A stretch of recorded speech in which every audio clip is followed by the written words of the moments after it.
Hello everyone, welcome to my channel. If you have been here before and have subscribed to my channel, I thank you from the bottom of my heart for supporting my effort to bring book summaries to you. If you are new to my channel, please subscribe to my channel. Smash that like button and hit the notification icon so you get my content, red hot. Thank you so very much. Without any further ado, let's continue this part 3 of my summary of this epic Sanskrit poem. To keep the video short, I am continuing from the 12th Sarga onwards, so if you haven't watched my first 2 parts yet, please do watch so you can have the continuity. The 12th Sarga of Raghuvamsa is Rama's exile. The Sarga begins with a description of Rama's exile to the forest, which was brought about by the machinations of his stepmother Kaikeyi. Despite the protests of his father King Dasharatha, Rama agrees to go into exile for 14 years in order to honor his father's promise to Kaikeyi. The Sarga goes on to describe Rama's departure from Ayodhya, accompanied by his wife Sita and his loyal brother Lakshmana. The three of them set out into the forest, facing many hardships and challenges along the way. Despite the difficulties of their journey, Rama, Sita, and Lakshmana remain steadfast in their devotion to each other and to the path of dharma. They meet various sages and hermits in the forest, who offer them guidance and support, and they spend their days in meditation and spiritual practice. The Sarga also includes several famous scenes, such as Rama's encounter with the demoness Shurpanakha and his battle with the powerful demon king Ravana. Throughout it all, Rama remains true to his ideals of virtue and righteousness, even in the face of great adversity. Finally, the Sarga concludes with Rama completing his 14-year exile and returning to Ayodhya, where he is reunited with his family and crowned king.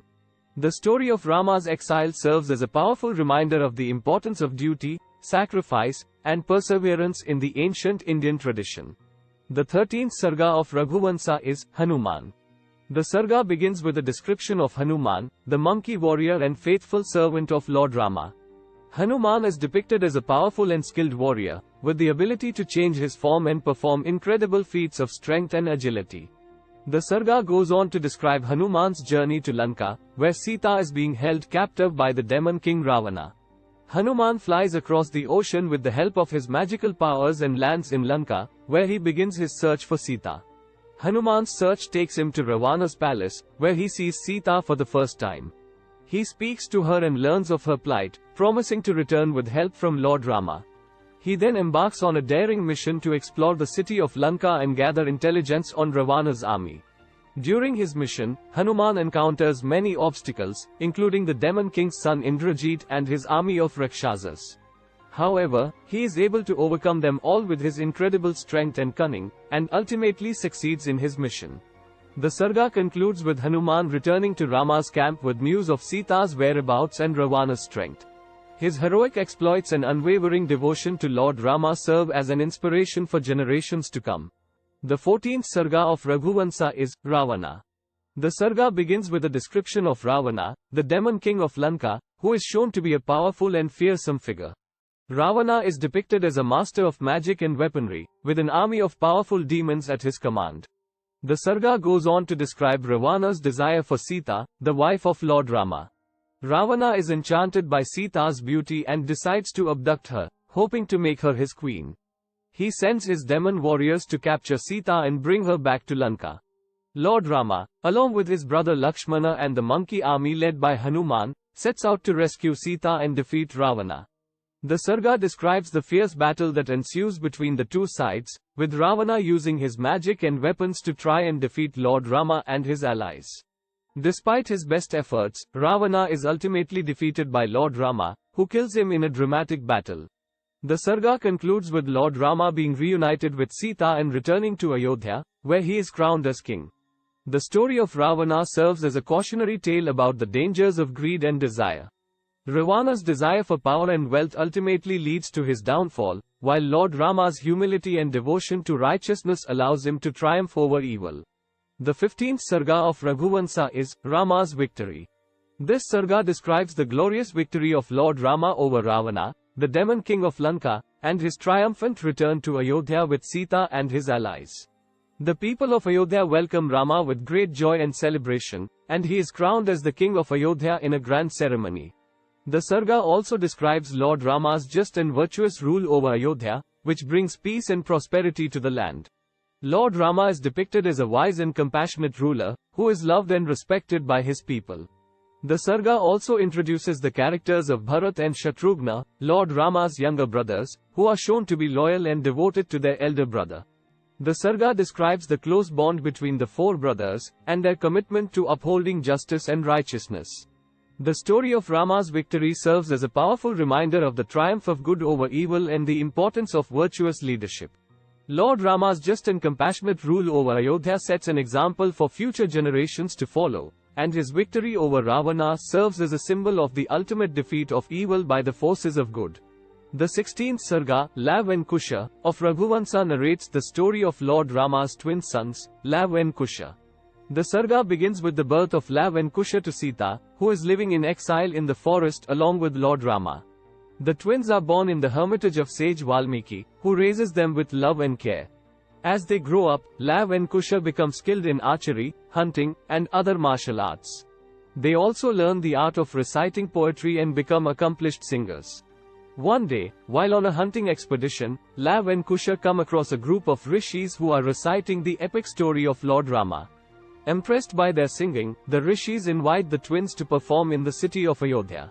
Lav and Kusha accept the invitation and travel to Ayodhya, where they perform the story of their father's life before a large audience, which includes Lord Rama himself.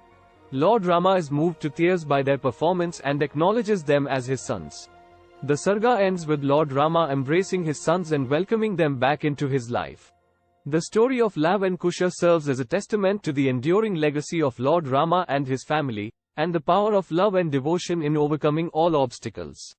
The 17th Sarga, Yudhajit, of Raghuvamsa tells the story of Rama's maternal uncle, Yudhajit.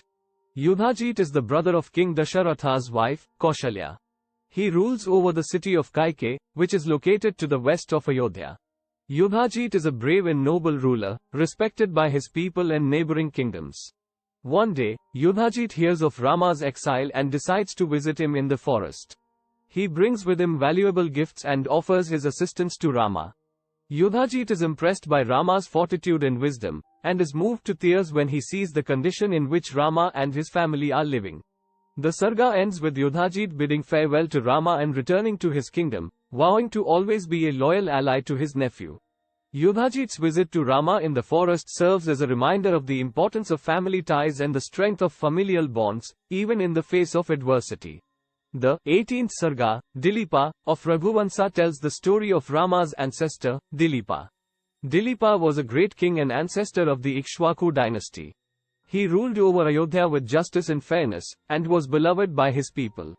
However, despite his many virtues, Dilipa was unable to have a child and an heir to his throne. Determined to have a child, Dilipa performs a great sacrifice to please the gods. His devotion and sacrifice impresses Lord Vishnu, who appears before him and promises to grant him a boon.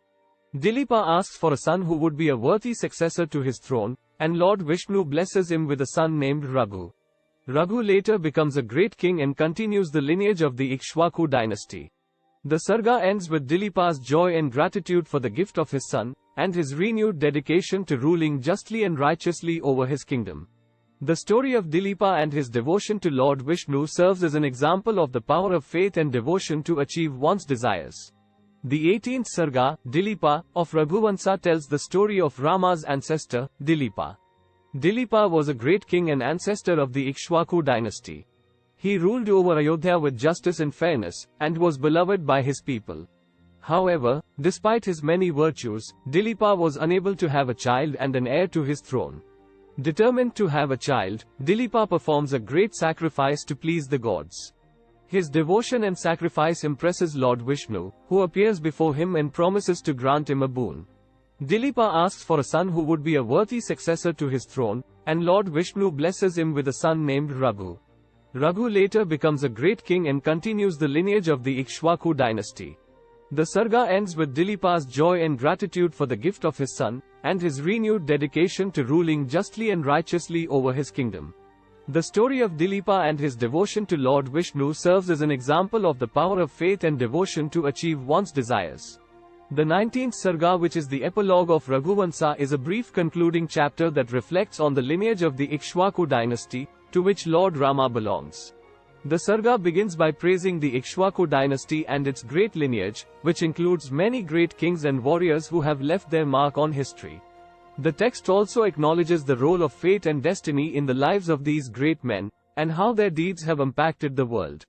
The chapter concludes with a statement of the ultimate fate of all human beings, regardless of their power, status or accomplishments. It reminds the readers that death is the ultimate equalizer, and that the only thing that matters in the end is the legacy one leaves behind. The epilogue of Raghuvamsa serves as a fitting end to the epic poem, tying together its various themes of fate, destiny, courage, devotion, and the passage of time. It serves as a reminder to its readers of the fleeting nature of life and the importance of living a virtuous and meaningful life that leaves a positive impact on the world. There it is, folks, that concludes the Raghuvamsa series made of 3 parts. I really hope you loved this content. Please consider subscribing to my channel, smash that like button, hit that notification bell icon. It really will help me build the channel and bring more exciting content to you. Until my next video, take care and keep well.